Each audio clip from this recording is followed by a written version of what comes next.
नमस्कार। आपके अपने YouTube चैनल समय की पुकार में मैं शिवानी शर्मा आप सभी दर्शक बंधुओं का हार्दिक स्वागत और अभिनंदन करती हूं। आइए जानते हैं भीलवाड़ा के कुछ मुख्य समाचार। आसीन में सामुदायिक स्वास्थ्य केंद्र परिसर में पोस्टमार्टम कक्ष मोर्चरी का उद्घाटन विधायक जब्बर सिंह सांखला ने किया। इस अवसर पर नगर पालिका चेयरमैन देवीलाल साहू ने जानकारी देते हुए बताया कि आसीन में पहली बार मोर्चरी का उद्घाटन किया गया है। पिछले कई माह से क्षेत्रवासियों ने इसकी मांग की थी। इसको देखते हुए नगर पालिका द्वारा 28 लाख लगभग खर्चे से पोस्टमार्टम कक्ष का निर्माण किया गया। इसमें 2 शवों का एक साथ पोस्टमार्टम किया जा सके।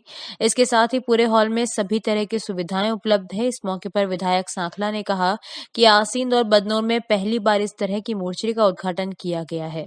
पूर्व में नगर वासियों की मांग पर यह अति आवश्यकता को देखते हुए नगर वासियों की मांग को पूरा किया। घोर तपस्वी वेणीचंद महाराज की 114वीं पुण्य स्मृति दिवस के मौके पर गुरु की जन्मभूमि पर पक्षी विहार उद्घाटन एवं घोर तपस्वी वेणीचंद महाराज की 114वीं पुण्य स्मृति दिवस पर विशाल वाहन यात्रा रैली शाहपुरा से आटोली तक निकाली जाएगी।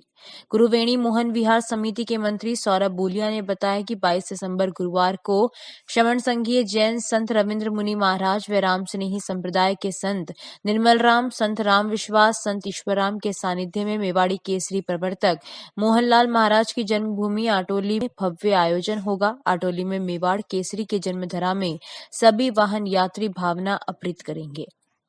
अजय शर्मा अध्यक्ष जिला विधिक सेवा प्राधिकरण के निर्देशानुसार राजपाल सिंह सचिव जिला विधिक सेवा प्राधिकरण ने बाल संप्रेषण गृह, सुरक्षित स्थान, किशोर गृह एवं शिशु गृह पालड़ी एवं एवरेस्ट आश्रय स्थल का भीलवाड़ा का आकस्मिक निरीक्षण किया गया। सचिव जिला विधिक सेवा प्राधिकरण भीलवाड़ा द्वारा अधिकारी गौरव सारस्वत से राजकीय संप्रेषण एवं बाल गृह पालड़ी से किशोरों के स्वास्थ्य तथा उनको दी जा रही अन्य सुविधाओं की विस्तृत जानकारी ली गई। निरीक्षण में साफ सफाई, भोजन, आहार की व्यवस्था, चिकित्सा सुविधा, बाल गृह का वातावरण एवं वहां किशोरों के रखने की व्यवस्था व बालकों के हितों की रक्षा आदि को देखा गया एवं आवश्यक निर्देश उपस्थित अधिकारी को दिए गए।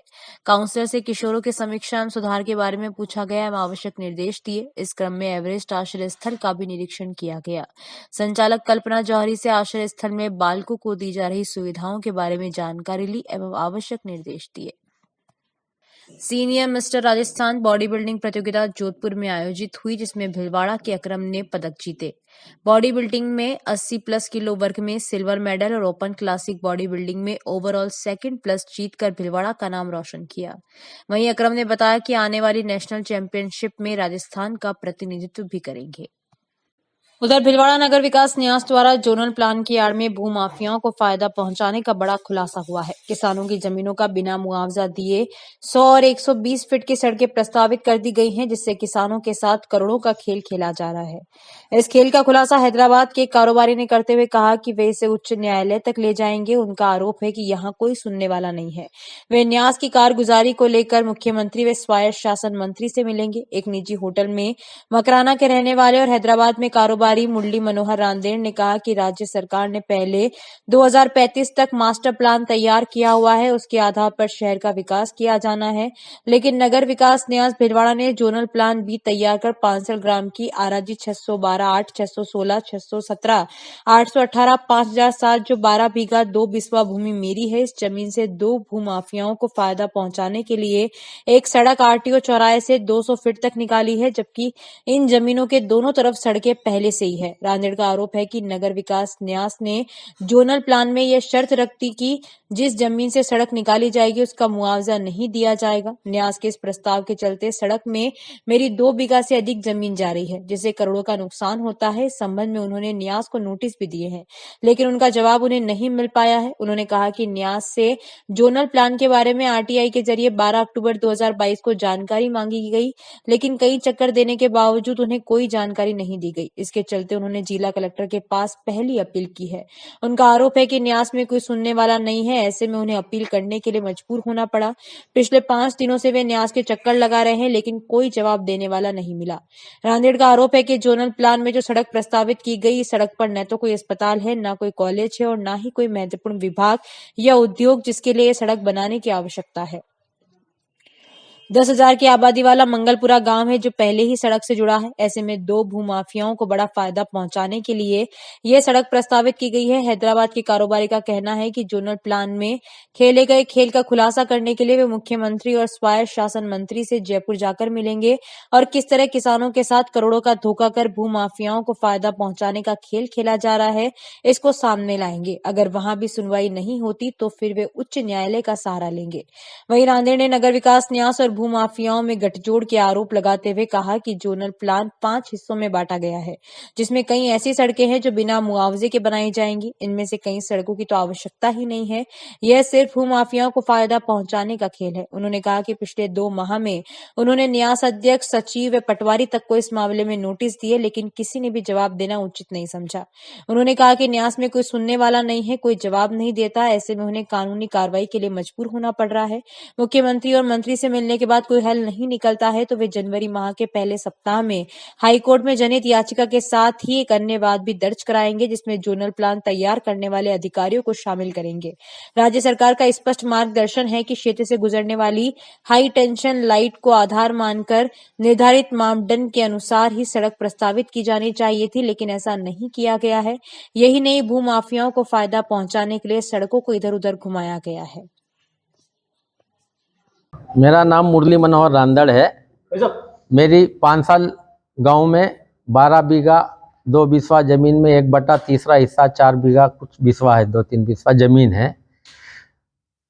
2 महीने पहले जब मैं भीलवाड़ा आया तो मेरे को पता चला है कि यूआईटी वालों ने मेरी ज़मीन में प्रपोज्ड जोनल प्लान 100 फीट का आरटीओ चौराहे से लेके 200 फीट की रिंग रोड जो आवरी माता से अपन घूम के आते हैं, नेशनल हाईवे को टच होता है, उस ज़मीन को मिला रहे हैं।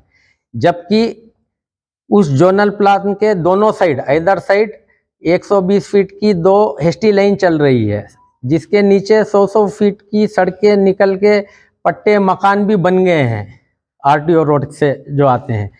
और तीसरे जोनल प्लान इसलिए निकाला है इन्होंने कि वहाँ पे कुछ भू कारोबारी हैं जो लैंडलॉर्ड से बड़े पैसे वाले हैं भीलवाड़ा के अंदर, उनको फ़ायदा पहुंचाने के लिए यूआईटी ने 100 फीट की नई सड़क निर्माण करने के लिए प्रपोजल डाला है, जो कि आपके मास्टर प्लान के विरुद्ध में है।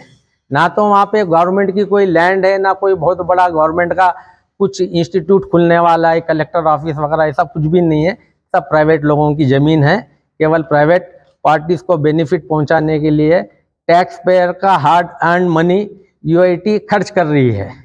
मैंने 2 महीने से कार्रवाई कर रहा हूँ, कोई मेरे को संतोषजनक ना तो रिप्लाई मिल रहा है ना कोई जवाब दे रहे हैं। 2 नोटिस दे चुका हूँ मैं यूआईटी के सेक्रेटरी को, कलेक्टर साहब को भी जानकारी में लाने के लिए उनको भी सीसी किया है, चीफ मिनिस्टर को भी मैंने रिप्रेजेंटेशन दिया है, अर्बन डेवलपमेंट मिनिस्टर को भी मैंने रिप्रेजेंटेशन दिया है, एसटीपी, एटीपी, पटवारी, जिन जिन लोगों के भी दस्तखत है जोनल प्लान पे, सबको मैंने सूचना रजिस्टर्ड पोस्ट एक्नॉलेजमेंट ड्यू के तहत किया है। पर 1.5 महीना हो गया है, किसी ने भी मेरे कोई भी लेटर का, नोटिस का जवाब देना जरूरी नहीं समझा है। 2 आरटीआई मैंने 70-75 दिन पहले आरटीआई लगाई, जिसका उन्होंने अभी तक मेरे को, मैंने टेंडर के कॉपीज मांगे हैं, जोनल प्लान के सर्टिफाइड कॉपी, मास्टर प्लान का सर्टिफाइड कॉपी 3-3 प्रतिलिपि मांगे, दिए नहीं। मैं 5 दिन से घूम रहा हूँ।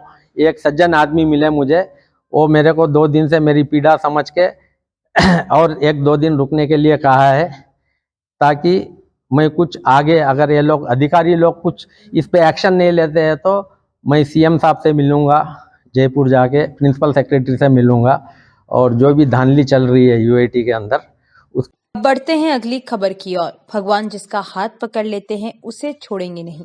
यह विचार शास्त्री नगर स्थित जाट भवन में चल रही भागवत कथा में राष्ट्रीय संत संतोष सागर महाराज ने व्यक्त किए। उन्होंने कहा कि भगवान का स्मरण हर परिस्थिति में करते रहना चाहिए। हमारे जीवन की तरह ही श्री कृष्ण के जीवन में भी कई कठिनाइयां आई थी, लेकिन उन्होंने हर समस्या का सामना मुस्कुराते हुए किया। आयोजन समिति के संरक्षक मुरारीलाल बिहानी ने निःशुल्क गीता उपलब्ध कराने के लिए 1 लाख व दिनेश बागरोदिया ने 51,000 रुपए देने की घोषणा की। भागवत कथा का समापन 22 दिसंबर को होगा। जी महाराज कहा करते थे, हे नाथ, मैं आपका हूं और आप मेरे। बस इतना सा ही भाव हृदय में रखिए। तो इस बुलेटिन में बस इतना ही। अगर आपको पसंद आया हो तो इसे लाइक और शेयर अवश्य करें और आपके अपने यूट्यूब चैनल समय की पुकार को सब्सक्राइब करना ना भूलें। धन्यवाद।